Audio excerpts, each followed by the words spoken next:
నామానికే మహిమ కలుగును గాక. మీ అందరికీ వీడియోలు చూస్తున్న అందరికీ వందనాలు.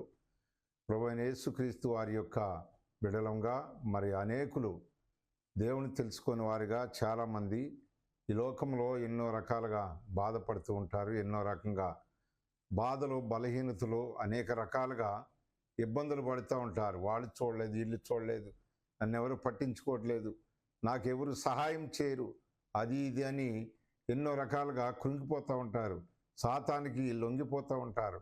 అపవాదికి దొరుకుతున్నామా లేకపోతే మరి ఎలా ఉన్నామన్నది తెలియని పరిస్థితిలో కృంగుదల వస్తూ ఉంటుంది. కనుకని పరిశుద్ధ గ్రంథ బైబిల్లో దేవాది దేవుడు యెషయా భక్తుడి ద్వారా రాపించిన మాటను మనం చూస్తే ఇలా అంటున్నాడు. చూడండి, 66 అధ్యాయం 13వ వచనంలో, ఒకని తల్లి వానిని ఆదరించినట్లు నేను మిమ్మల్ని ఆదరించేదను, యెరూషలేములోనే మీకు ఆదరణ అంటున్నాడు. యెరూషలేములోనే ఆదరణ.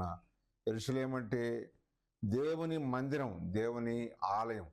దేవుని యొక్క బిడలమైన మనం దేవాది దేవుడు ప్రభువైన యేసుక్రీస్తు వారిని నువ్వు నమ్మితే, ఆ ఆలయానికి వెళితే, ఆ దేవుని మందిరానికి వస్తే దేవాది దేవుడు నీకు, నీ కుటుంబానికి నెమ్మది, శాంతి, సమాధానం ఇస్తాడు. ఇప్పుడే తక్షణమే నువ్వు తల వంచి ప్రార్థన చేసుకో. దేవుడు నిన్ను గట్టిగా మరి పట్టించుకునేవాడిగా ఉంటాడు. దేవుడు నిన్ను దీవించును గాక. ఆమేన్.